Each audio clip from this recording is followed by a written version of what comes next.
চলো পাল্টাই। কলমে জয়তী মিত্র। সকালে উঠে রুমি শাশুড়ি মায়ের ঘরে গিয়ে বলল, মা আজ চম্পা মাসি কাজে আসবে না, মেয়ের বাড়ি যাবে, তাই আমি আজ রান্না করব।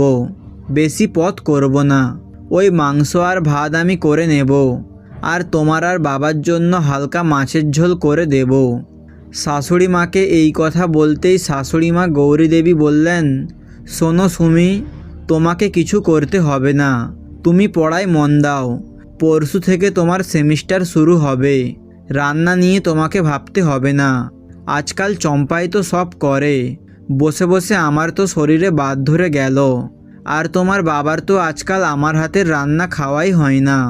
তাই আমি ভাবছি আজ তোমাদের সবার পছন্দের ফ্রায়েড রাইস, কাশ্মীরি আলুর দম আর চিলি চিকেন আমি বানাবো। তোমার বাবা তো ফ্রায়েড রাইস খেতে খুব ভালোবাসে, প্রতিদিন ওই চম্পার হাতের পাতলা ঝোল খেয়ে নাকি তোমার বাবার পেটে চড়া পড়ে গেছে। ঠিক আছে মা, তাই করো, অনেক দিন তোমার হাতের রান্না খাই না। বড় জা আর শাশুড়ি মায়ের কথা শুনে ছোট বউ তিন্নি এসে বলল, বাহ, আজ তাহলে মায়ের হাতের রান্না খাবো জম্পেশ করে। তিন্নি বলল, আমি তোমাকে সাহায্য করব মা, মাঝে মাঝে চম্পা না এলেই ভালো বলো দিদিভাই, তাহলে মায়ের হাতের রান্নার অপূর্ব স্বাদ পাওয়া যাবে।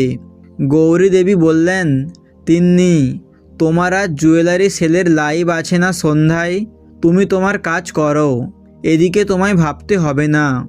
গৌরী দেবীর দুই ছেলে রাহুল আর রাজীব ইঞ্জিনিয়ার, দুই বৌমা রুমি আর তিন্নি। বড় বৌমা রুমি ইঞ্জিনিয়ারিং পড়ছে, আর ছোট বৌমা তিন্নি অনলাইন জুয়েলারির ব্যবসা করে। বিয়ের আগে থেকে তিন্নি জুয়েলারির ব্যবসা করত। গৌরী দেবী খুব আধুনিক মনস্কা মহিলা, ওনার মতে আমরা মেয়েরাই পারি মেয়েদের এগিয়ে নিয়ে যেতে, তার জন্য একটু সহযোগিতা দরকার। তার জন্য তিনি বৌমাদের সব রকম সাহায্য করতে রাজি। ওদের এই মহিলা মহলে দুই ছেলে আর তাদের বাবা নাক গলায় না।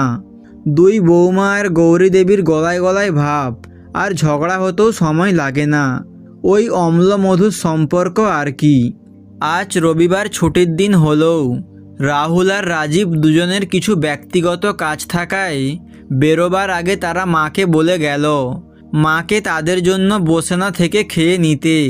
ছেলেরা সবসময় সেটা বলে, কিন্তু গৌরী দেবী যতক্ষণ না ছেলেদের খাওয়া হচ্ছে ততক্ষণ না খেয়ে বসে থাকেন। সব মায়েরাই সেটাই করে। দুপুরে রুমি শ্বশুরমশাইকে খেতে দিল। ওনার খাবার পর 3টে থালায় খাবার বেড়ে শাশুড়ি মা আর ছোটো যা তিন্নিকে ডাকল। গৌরী দেবী বললেন, তোমরা খেয়ে নাও, আমি ছেলেরা আসলে ওদের দিয়ে তারপর খাবো। তিন্নি বলল, সব সময় মায়েরা কেন হাঁড়ির শেষ খাবারটুকু, মাছের লেজা এইসব খাবে? এতদিন যা হয়েছে সেটা হয়েছে, তোমার ছেলেরা যখন বলেছে তোমাকে খেয়ে নিতে তখন তোমাকে খেতে হবে। সেই বিকেল পর্যন্ত না খেয়ে বসে থাকলে তোমার হজম হবে না, শরীর খারাপ হবে। বয়স হচ্ছে তো নাকি, এখন সব কিছু পাল্টাতে হবে মা। দুই বৌমার কথা শুনে অমান্য না করে খেতে বসলেন গৌরী দেবী।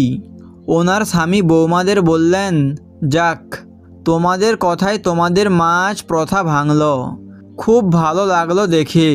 তোমরা তিনজন তিনজনকে এমনভাবে ভালোবাসার বন্ধনে বেঁধে রেখো, আমার শুভেচ্ছা রইল। শ্বশুরমশাই মস্করা করে বললেন, জয় নারী শক্তির জয়। দুই বৌমা আর গৌরী দেবীর মুখে তখন চওড়া হাসি।